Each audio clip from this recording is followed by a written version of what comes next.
Eh bien, je suis tellement contente de vous retrouver, Richard et Sophie. On s'était rencontrés, c'était en 2023, fin 2023. Il me semble que c'était au mois de novembre. À ce moment-là, vous étiez sur le départ d'un grand voyage. Un voyage que tout le monde a pu suivre sur les réseaux sociaux. Eh bien, merci à vous d'être là, en tous les cas, pour ce retour. Merci à toi. Merci Dalila de nous recevoir. Bienvenue sur Home Radio. Merci de nous accueillir pour pouvoir parler un petit peu de notre voyage et de la réalisation de notre projet. D'ailleurs, on va, pour ceux qui n'ont pas entendu le premier podcast, d'ailleurs, je vous encourage à aller écouter le premier podcast que vous allez retrouver sur notre chaîne YouTube. Et du coup, vous pouvez aussi passer par le site internet de Magic School. Est-ce que vous pouvez nous donner un petit peu l'énergie que vous aviez au départ, donc avant de partir en voyage, et l'objectif de ce voyage au départ, c'était quoi ?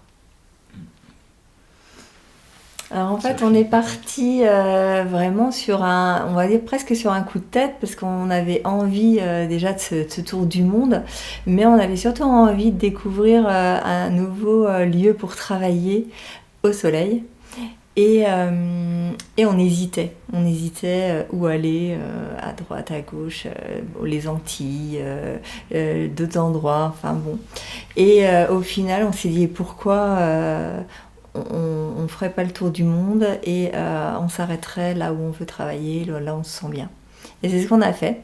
On est parti et on s'est arrêté à un moment donné pour travailler et pour refinir la boucle et revenir ici. Rappelez-nous quand vous êtes parti, quand exactement ? On est parti le 23 novembre avec un petit peu un ras-le-bol du travail, du travail. J'allais dire métro, dodo, boulot, métro, dodo. Mais ouais, c'est un peu, un petit peu ça. Et puis le fait de partir comme ça, de tout casser, ça nous a fait énormément de bien. Qu'est-ce qui a déclenché ce départ du coup ? Je te dis le surtravail, on va dire. Ouais, le surtravail et puis un petit peu la fatigue. On dirait presque à ce qu'on dit beaucoup le burn-out, tu vois.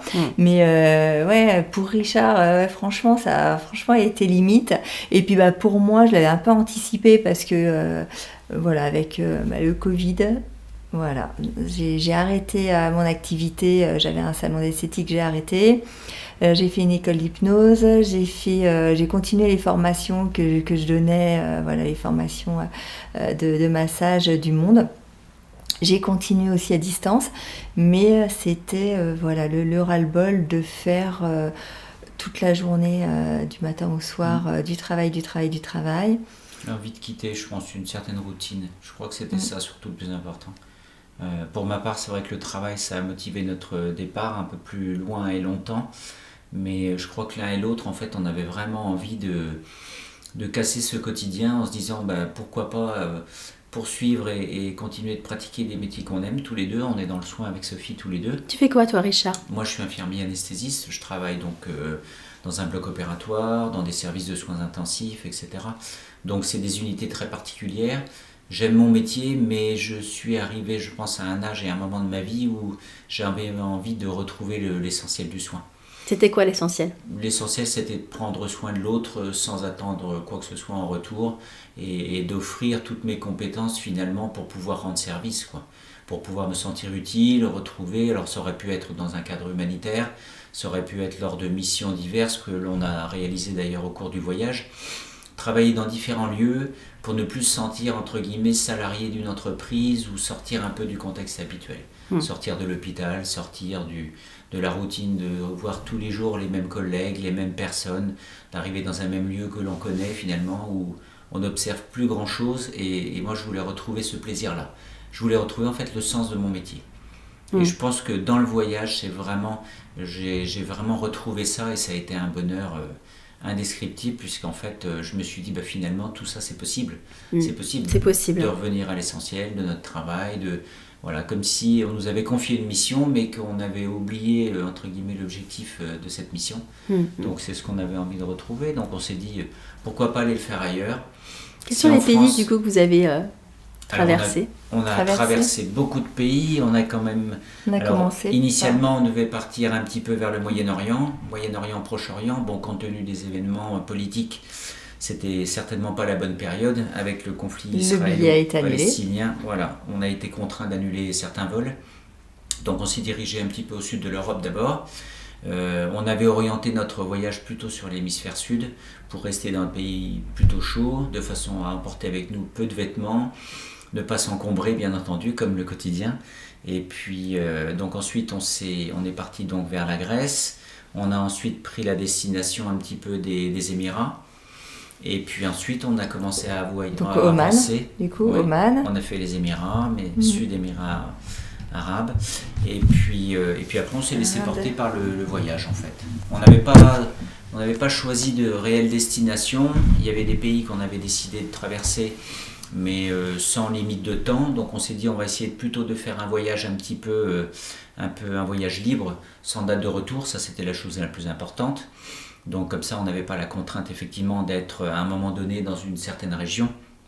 Donc ça nous a laissé la liberté de pouvoir changer de cap au fil du voyage.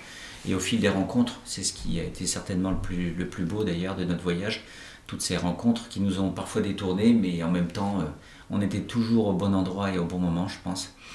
Et puis, on a avancé, on a progressé comme ça au fil de l'hémisphère sud, en traversant l'Inde, la Thaïlande, on a fait la majeure partie des pays d'Asie, l'Indonésie, puis ensuite, contraint par la météo et parfois par des contraintes de transport, on s'est envolé vers l'Australie, la Nouvelle-Zélande, et pour arriver ensuite à un certain paradis qu'on avait souhaité découvrir, que Sophie avait déjà découvert il y a bien longtemps, mais qui finalement n'avait absolument pas changé.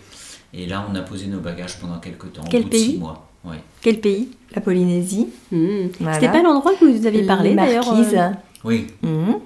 Donc là, on s'est arrêté donc plusieurs mois aux Marquises pour travailler. On est reparti après en Amérique du Sud. Voilà, on a fait Mexique, Guatemala et Colombie pour repartir en France après. Est-ce qu'il y a un pays qui vous a plu, ou une région, quelque chose qui vous a vraiment marqué lors de votre voyage?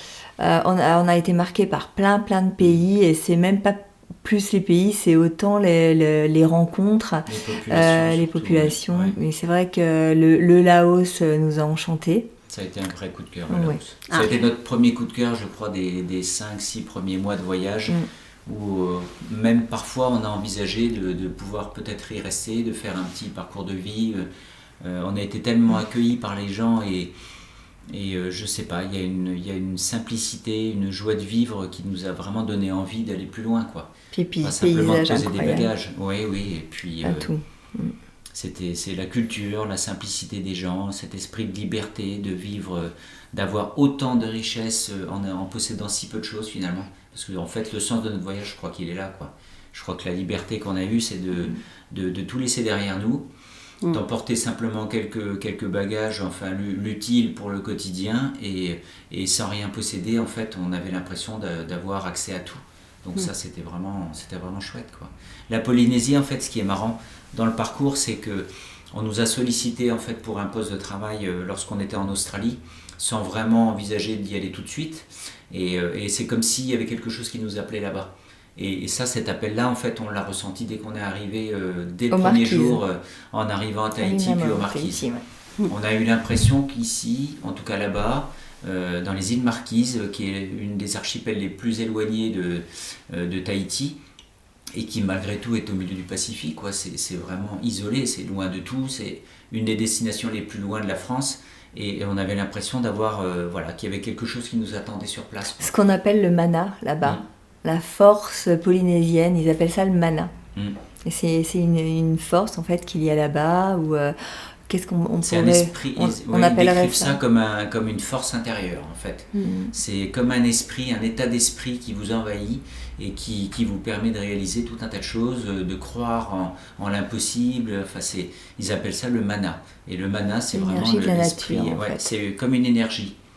Une énergie qui provient à la fois de la nature, du sol, des végétaux. Je pense que là-bas, tout a une âme. Et c'est quelque chose qu'on a ressenti, quoi. Vraiment. On s'est dit, il y avait vraiment quelque chose à vivre ici, quoi. Dès les premiers jours, le simple fait d'observer l'horizon, de regarder les nuages, la beauté du ciel, il y a une lumière en Polynésie que moi je n'avais jamais rencontrée. Sophie m'en avait parlé, puisqu'elle avait vécu ce voyage-là, un de ses premiers voyages lorsqu'elle était jeune.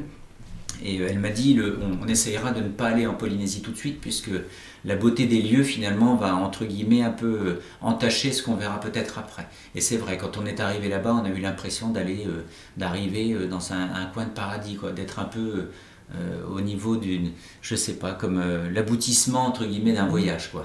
Alors que le voyage n'était pas fini. Ouais, tout à fait. On n'était qu'à la moitié, donc c'était juste, entre guillemets, une petite pause sur notre parcours, quoi. Mais c'est quelque chose d'assez incroyable. Est-ce qu'il y a une anecdote à nous raconter sur ce que vous avez vécu? Ça peut être quelque chose qui vous a fait sourire ou... Ah oui, tellement, tellement d'anecdotes dans lesquelles... Est-ce que je t'ai noté quelque chose? Je reprends un peu. Oui, vas-y, je t'en prie. J'ai pris des notes parce que tellement d'anecdotes. L'anecdote au Cambodge, ce qui m'a fait beaucoup rire, c'est quand on a été visiter le temple Angkor. Et c'est un énorme temple khmer. Et sur plusieurs kilomètres carrés. Et donc au bout de 1, 2, 3, 4, 5 temples, moi je n'en pouvais plus. J'attends Richard à l'ombre d'un arbre, il faisait 40 degrés, tu vois. Et je le vois partir, s'engouffrer dans le temple et revenir avec un singe derrière lui qui se cachait derrière les pilasses mais qui suivait Richard tel un détective.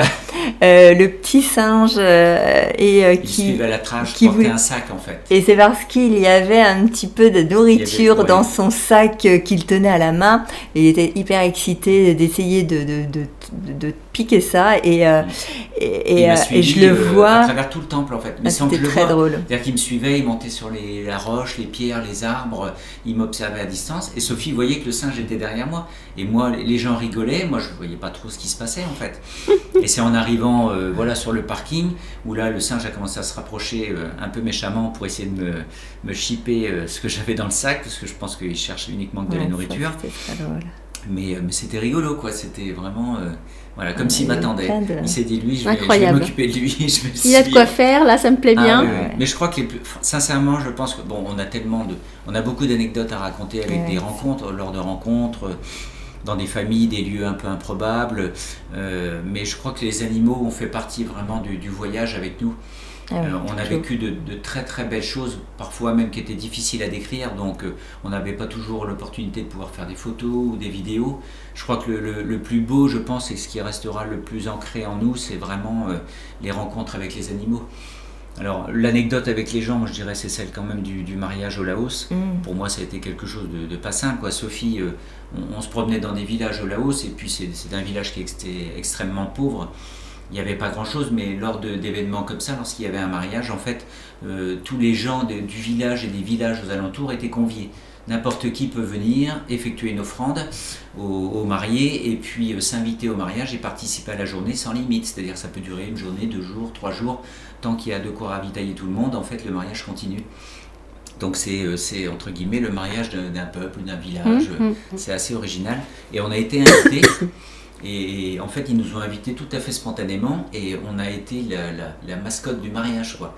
On a été quasiment plus plébiscités que les mariés eux-mêmes parce que 2 Français, 2 Blancs qui arrivent comme ça en terre inconnue et donc on est monté sur scène, on a dansé, on leur a montré des danses européennes, le rock, etc. Et mais ils nous regardaient avec des yeux, mais je pense que la plupart d'entre eux n'avaient jamais vu ça, quoi.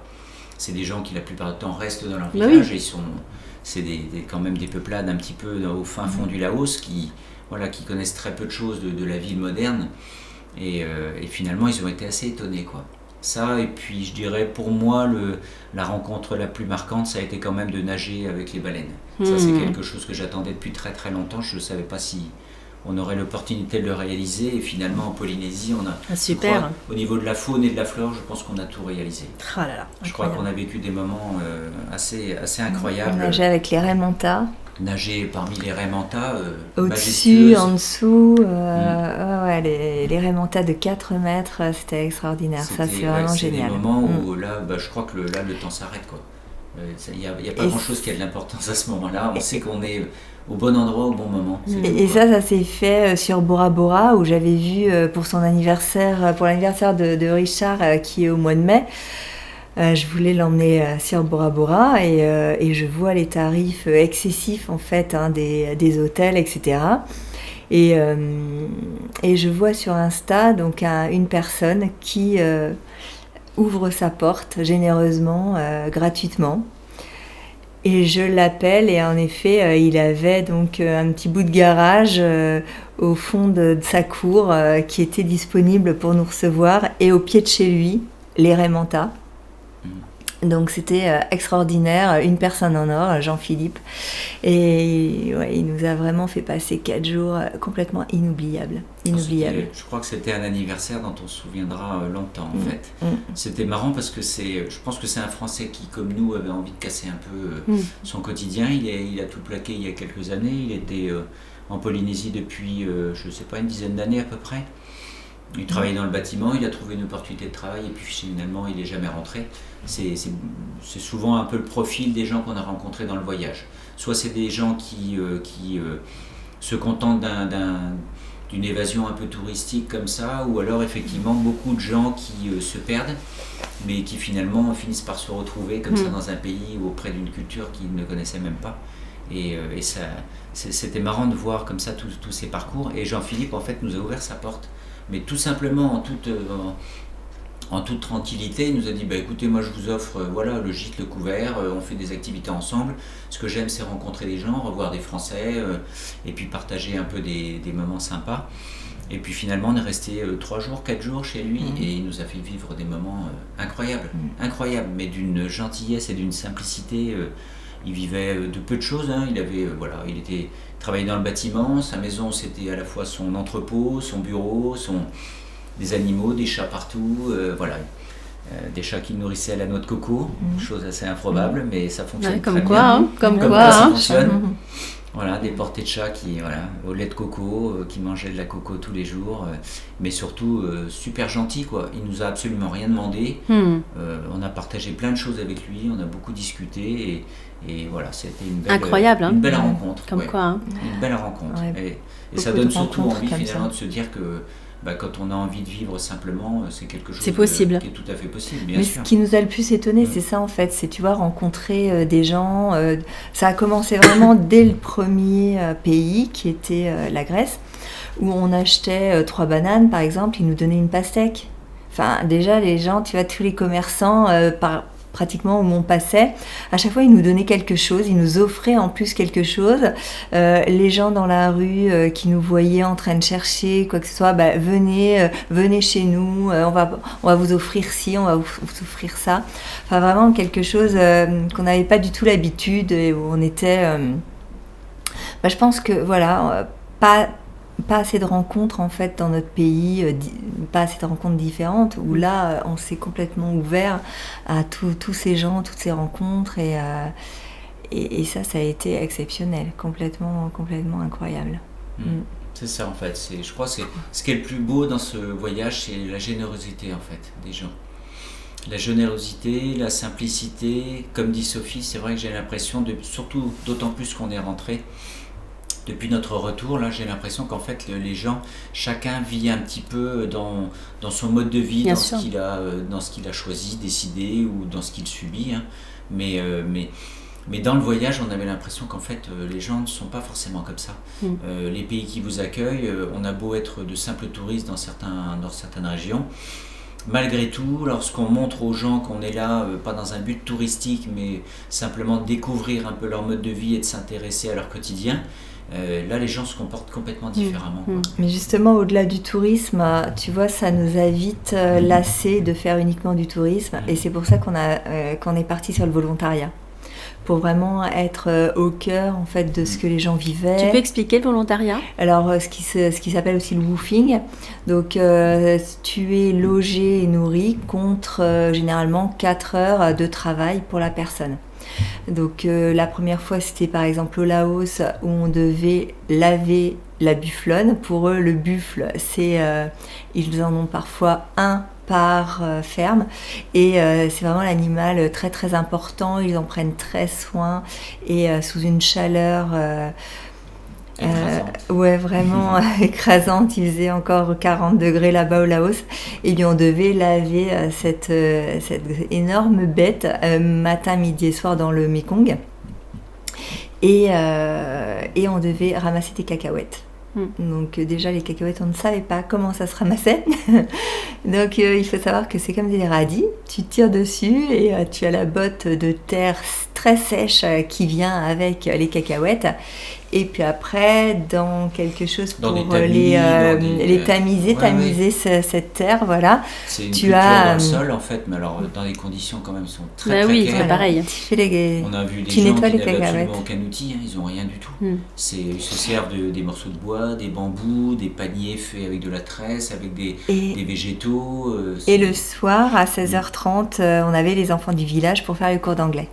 Ouais. Donc c'était vraiment un échange extraordinaire où tu voyais la petite fille de 6 ans avec son petit frère de 8 mois sur la hanche comme une petite maman arriver pour faire son petit cours d'anglais et puis le bébé en attendant elle le berçait dans le hamac à côté, tu vois, et voilà. Quel est le mot qui viendrait pour toi dans ce voyage vraiment qui représenterait symboliquement? C'est sans aucun doute contemplation. Contemplation, ce que tu me disais tout à l'heure en antenne. Tu me parlais de contemplation. Sans aucun doute, ouais.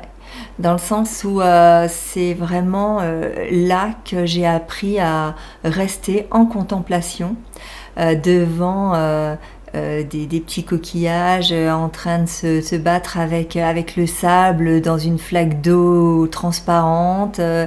En contemplation devant un magnifique coucher de soleil ou un magnifique paysage presque à couper le souffle et qui t'attire les larmes, en contemplation devant un visage d'enfant dans la rue en train de pleurer, ça me fait penser à ce petit garçon du Guatemala que l'on a rencontré, prêt à prendre un petit bateau pour nous ramener ailleurs. Et on s'arrête, on le voit pleurer, mais toutes les larmes de son corps, avec de la morve-au-nez, mais horrible et tout. Et il était inconsolable, on essayait de lui parler espagnol et il ne répondait pas, il ne faisait que pleurer. Et on a ouvert notre sac à dos, on lui a donné une grosse plaque de chocolat qu'on avait. Et les pleurs se sont arrêtés. Voilà. Ça nous a paru évident. Les pleurs se sont arrêtés d'eux-mêmes. C'est incroyable. Mais l'enfant il nous a regardé, mais avec des yeux. Mais ça, c'était voilà quoi. Ça sera dans notre mémoire toute notre vie et des regards, oui, d'enfants, des petites filles en train de nous faire des coucous, des petits. Beaucoup d'enfants, beaucoup. Voilà, on a dansé avec des enfants, voilà. Oui, ça j'avais vu sur Insta, ça. Ouais, c'est les enfants, ça a été quelque chose d'assez chouette quand même pendant le voyage. Les animaux, les enfants, prendre le temps, prendre le temps, être en contemplation, c'est vraiment le mot qui me vient tout de suite. Et puis aussi tous ces lieux chargés, je pense, je dirais plutôt des lieux chargés où on arrivait en fait sur certains endroits, par exemple au Polynésie, ça s'appelle des manae, ce sont des lieux ancestraux où se passaient des rituels et où quand tu mets le pied dedans, en fait, tu ressens une certaine énergie qui te parcourt tout le corps et qui pour certaines personnes vont agir différemment. Moi personnellement, c'est soit les tempes qui me serrent et le plexus solaire qui se débloque et des grandes respirations ou des envies de pleurer ou les jambes qui se coupent. J'ai ressenti ça dans une grande mosquée, je t'avais envoyé un petit message, on est resté en contact pendant tout le voyage. Où, dans cette grande mosquée à Oman, c'était sous cet énorme lustre en cristal. Va savoir quelle énergie il y a, comme je te disais, toujours sans savoir ce que c'était exactement, mais une sensation étrange et très très forte.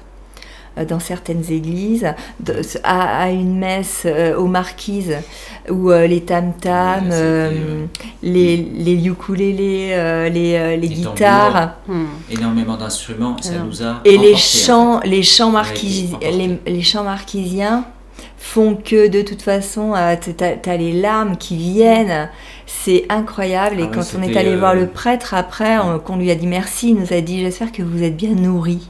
Nourris de belles énergies. Ouais, c'est ça en fait. C'était ça en fait. C'était toutes ces énergies. On est arrivé sur une simple cérémonie qui s'est transformée comme, je sais pas, comme une célébration, comme un concert, et tu vois. Mais tu comprends après pourquoi les gens, tu sais, enfin. Bon, moi je suis pas pratiquant du tout, hein, même si j'ai certaines croyances en moi, et puis et je suis toujours intéressé pour découvrir tout un tas de cultures et de croyances diverses. Mais c'est vrai qu'au fil du parcours, on a souvent vu ça. Et là-bas en Polynésie, on a vécu quelque chose d'assez incroyable, c'est-à-dire qu'il y avait une joie que j'ai pas l'habitude de voir, tu vois, dans les églises européennes, etc., où on a l'impression que les gens s'en vont pour célébrer à chaque fois quelque chose. Pour remercier, pour célébrer, c'est un moment de fête, même lors de cérémonies funéraires, c'est quelque chose de très festif, et ça prend une ampleur et une démesure qui t'emporte, quoi. Ouais, à chaque c'est incroyable. fois, on a vécu ça. Ah oui, vraiment. C'était des moments très émouvants, quoi. Et puis des moments comme si on était guidé par un petit peu les gens, les défunts en fait qu'on connaît, mon papa, sa maman, etc. Où en fait on allait comme si on était guidé. Je pense à une l'île Gili, où on est arrivé sur une guest house où la dame nous a énormément fait penser à sa maman, qui est décédée d'un cancer du poumon, et cette dame-là a un cancer du poumon. C'est incroyable. Et en fait, c'est comme si en fait elle nous parlait en fait de et beaucoup d'endroits comme ça où on était guidé soit par mon père, j'ai beaucoup pensé à mon père avec des papillons, les vols de papillons. Je sais pas pourquoi, j'avais l'impression que souvent les papillons me guidaient à un endroit et je disais tiens c'est mon père. Et le dernier voyage au Guatemala, enfin un des derniers endroits, je vois un énorme mur avec un papillon peint et marqué I love San Pablo. Mon père s'appelle Pablo. Incroyable. Et un énorme papillon bleu, et ces grands papillons bleus qui me suivaient toujours partout. La tout vie le est long magique. Hein. De ça mon nous a accompagnés voyage. Dans beaucoup de pays. C'est incroyable. Beaucoup de pays. Beaucoup de pays. Mais souvent les animaux en fait étaient porteurs de messages. Tu sais, c'était la réincarnation de quelqu'un qui avait besoin de nous, je sais pas, transmettre un message. Si on avait la transmission d'un message. Je pense que nos peut-être parents, protégés aussi, auxquels on a beaucoup pensé quand on a fait ce voyage, en fait, nous ont accompagnés tout au long. Bien sûr. Tout au long. Comme s'ils étaient là pour nous protéger, pour nous mettre en garde de certaines choses. On a vécu beaucoup de choses à travers eux. Mais je crois que ce voyage-là, il était pour nous, mais à la fois, on avait l'impression de ne pas être seul à vivre. On me parle de rituel de passage, tu vois. Donc je pense que c'était un rituel quelque part pour transmettre, passer sur une étape supérieure de votre vie aussi, de votre vie terrestre. C'est le mot qui me vient là. Mais je crois que de toute façon, ce voyage, c'était pas qu'un simple voyage. On a eu envie de le réaliser tous les deux. On avait envie de s'accorder cette liberté. Et Sophie tout à l'heure parlait de contemplation. Pour moi, le mot le plus important, je crois, de ce voyage, c'est la liberté. Ouais, c'était le premier mot que tu nous avais dit au premier interview. C'est celui qui a motivé mon départ. L'envie de me libérer de certaines choses, certainement. Je ne sais pas si j'avais un fardeau pour lequel j'avais envie de me libérer. En tout cas, c'était peut-être effectivement le poids de quelque chose, du quotidien, du matériel, de tout ce qui m'entourait. Peut-être que j'ai tout fait j'étais étouffé par plein de choses et je me suis libéré de tout ça. Et c'est vrai que cette liberté, la liberté de partir, la liberté de vivre, de parcourir des voyages, des pays, de traverser, de s'arrêter ou pas, ça a été une liberté. C'est bon aussi de savoir, je trouve que c'est nous qui nous mettons toutes ces contraintes au départ de notre vie, par exemple, mais on est aussi capable de pouvoir les ôter.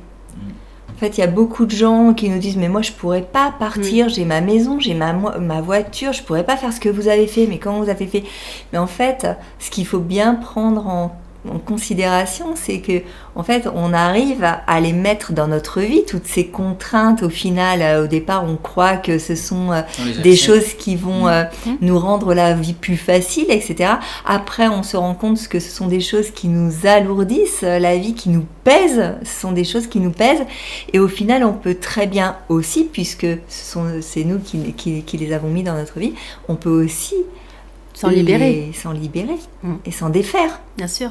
Pourquoi pas faire l'inverse aussi, bien sûr. C'est tout à fait possible. Et on s'allège comme ça. Et on s'allège. Et la démarche est difficile à imaginer au départ, mais c'est absolument possible. Là, vous êtes parti combien de temps du coup ? 13 mois. On est parti 13 mois, donc de fin novembre à mi-décembre 2024.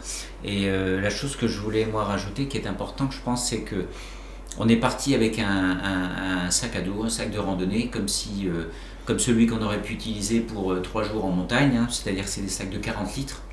C'est pas des grands sacs, c'est des sacs qui sont extrêmement pratiques, qui permettent en fait de voyager facilement sans avoir la contrainte de soute ou de transport ou de frais supplémentaires. Et finalement, ces 8 kilos qu'on a eu à porter, on finissait par ne plus les ressentir du tout. C'était un peu notre carapace. Ça a été notre maison, entre guillemets, pendant 13 mois, et sans avoir besoin de rien de manière supplémentaire. Et finalement, c'est voilà, les gens qui pensent qu'il faut absolument préparer, partir avec tout un tas d'équipements pour faire un tel voyage, c'est absolument pas vrai. Voilà, je le confirme, en tout cas, on est des voyageurs amateurs. Bon, peut-être que maintenant on est un petit peu plus expérimentés. Oui, je pense quand même. Je pense, on a quand même pas trop mal géré notre voyage, mais en tout cas, voilà, il faut pas grand-chose pour pouvoir réaliser un tel voyage, sur le plan matériel, je parle. Ouais. D'accord. Mais en tous les cas, je vous remercie pour ce moment partagé. Merci ce que je vous propose, parce que je pense qu'il y a plein de choses que vous pouvez nous raconter, ce que j'aimerais vous proposer, c'est nous faire des petites chroniques sur le voyage que vous avez vécu. Alors vous pouvez, vous êtes libre de choisir les thématiques. Avec grand plaisir. D'accord, si vous êtes d'accord de ça. Ouais, avec grand plaisir. Ouais. On fera ça sera vraiment sympa, je pense, et que nos auditeurs puissent continuer de vous suivre. Déjà d'avoir connaissance. Je mettrai les photos que Sophie, tu m'as envoyées. Et s'ils ont justement des questions, on pourra faire aussi des chroniques sur les questions que vous avez à nous envoyer, pourquoi pas. Ouais, c'est une très bonne idée.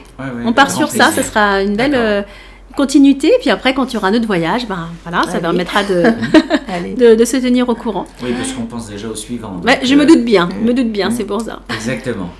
Donc on part sur ça. En tout cas, je vous remercie d'être venu sur Home Radio, et puis du coup on va pouvoir vous entendre de nouveau pour d'autres chroniques, pour nous partager votre voyage. Et comme tu l'as si bien dit, je pense Sophie, c'est vrai de pouvoir...